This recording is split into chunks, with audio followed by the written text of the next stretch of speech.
தமிழகம் மற்றும் புதுவை மாநிலங்களில் மீன்பிடி தடைக்காலம் நள்ளிரவு முதல் தொடங்கியுள்ளது.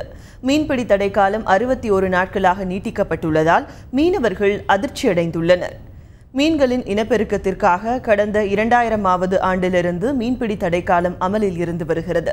இந்த ஆண்டுக்கான மீன்பிடி தடைக்காலம் நேற்று நள்ளிரவு தொடங்கியுள்ளது. இதனால் தமிழகத்தில் உள்ள சுமார் 11,000 விசைப்படகுகள் கடலுக்கு செல்லாமல் மீன்பிடி துறைமுகங்களில் நிறுத்தி வைக்கப்பட்டிருக்கும். இதனிடையே வழக்கத்தில் இருந்த 45 நாட்கள் தடைக்காலத்தை 61 நாட்களாக நீட்டித்து மீன்வளத்துறை அறிவித்துள்ளது.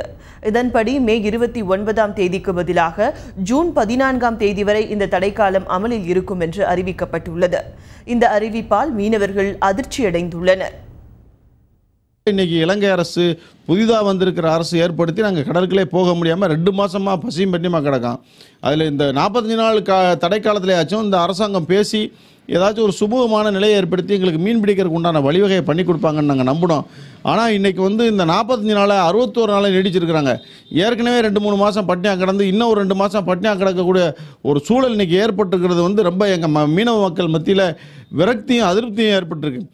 இதனிடையே தடைக்காலத்தில் மீனவர்களுக்கு வழங்கப்பட்டு வரும் நிவாரணத் தொகையை 2,000 ரூபாயிலிருந்து 6,000 உயர்த்த தர வேண்டும் என மீனவ சங்கங்கள் கோரிக்கை விடுத்துள்ளன.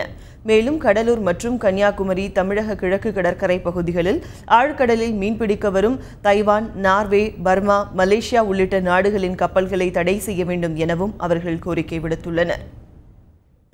இப்போ 45 நாள் தடை காலம் வருது. ஏற்கனவே கொடுத்துரு 2,000 அது குடும்பத்துக்கு பத்தாது. ஒரு சராசரி வருமானம் வருஷத்துக்கு 50,000 ரூபா அப்படின்னு பார்த்தா மாதத்துக்கு 4,000 ரூபா, 45 நாளைக்கு 6,000 ரூபா கொடுக்கணும்.